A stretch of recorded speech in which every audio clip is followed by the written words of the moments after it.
There's this really conflicting information in the manifestation world, and one of these concepts that people find hard to understand, and I certainly did and even sometimes do with certain aspects of my life, is ignore the 3D. Ignore reality, or circumstances don't matter. Great concept. How do I actually live it?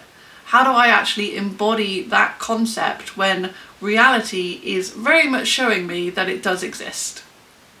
And I learned this best on the tennis court, which is essentially like my monastery at the moment. It shows me so many different levels of how to access my awareness and manifestation, which are essentially one and the same thing, right?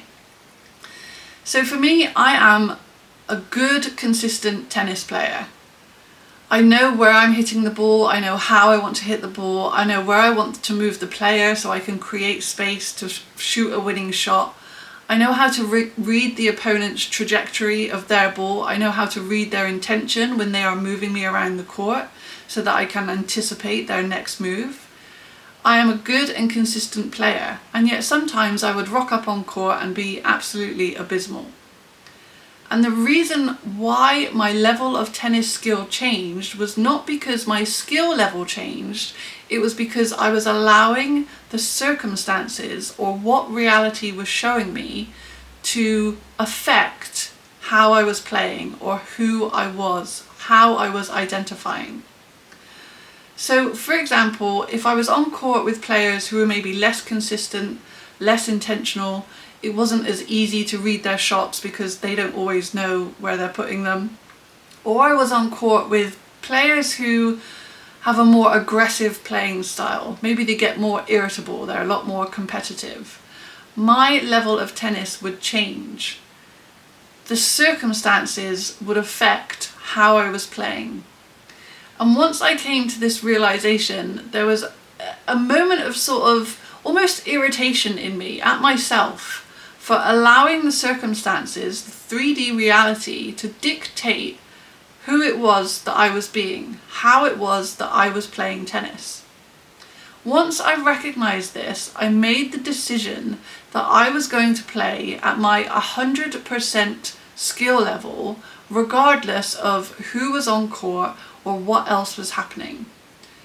As soon as I made this decision, 3D reality put it to the test.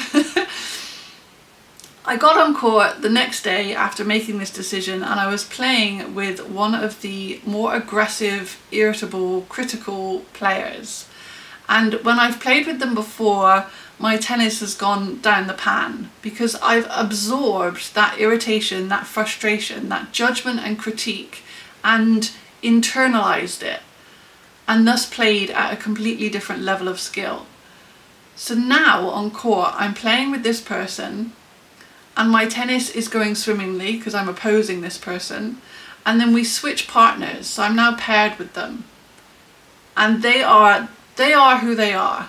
They're irritable, they're critical, mostly of themselves, they're judgmental, and that energy just oozes out of them.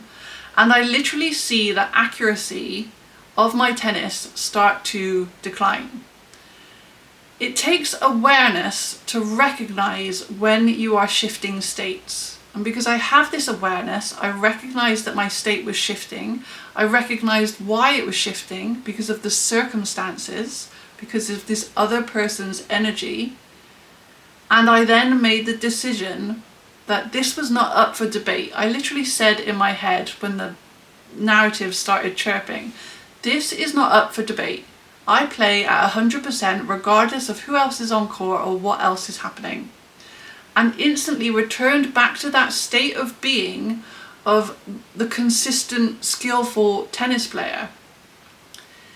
Because I did not let the 3D reality, the circumstances, the energy of this person to continue to dictate who I was identifying as.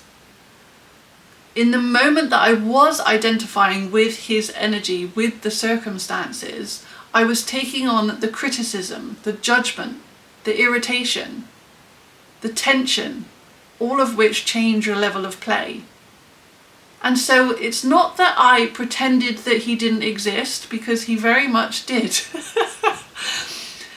I accepted and saw that he existed. I could see that reality and just decided to continue to choose how I wanted to experience my reality.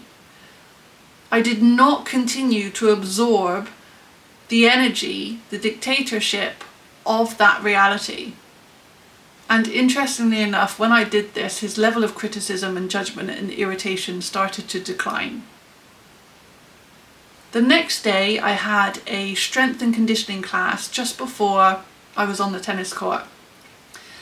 And I was spent, like my body was done. It was a hard class, so my body was exhausted. And as I got on court, my opponent commented on how exhausted I looked. And previous me would have allowed that circumstance, the tiredness of the body, to dictate how I played the tennis. Oh, I'm really tired, so I can't. And again, on recognizing this, on bringing the awareness to the circumstances are my body is exhausted. That's the 3D reality. It's not something that I ignore to the degree it no longer exists. My body was still tired. I just did not let it dictate who I was, which is a consistent and skilled tennis player who always gives it 100% no matter what the circumstances. And again, that game went fluidly because I didn't identify with the tiredness of the body. I identified with who I had decided to be. The player that plays at 100% regardless of the circumstances. These are two really small, examples of how you can choose your state regardless of your surroundings, regardless of what the 3D is showing you. And actually it is in these smaller examples of choosing our state of being that we can begin to develop more choice and more ownership and authority over the much bigger examples. The more and more we show ourselves that we are the ones who get to decide who we are and how we are being in any state or circumstance, the easier it becomes to do when the circumstances are of more perceived importance. And so this is what is meant by ignoring the 3D. The 3D is still occurring. It's not occurring to your preference. You're tired or you've got some irritable partner to play with, but you can still choose what your state of being is.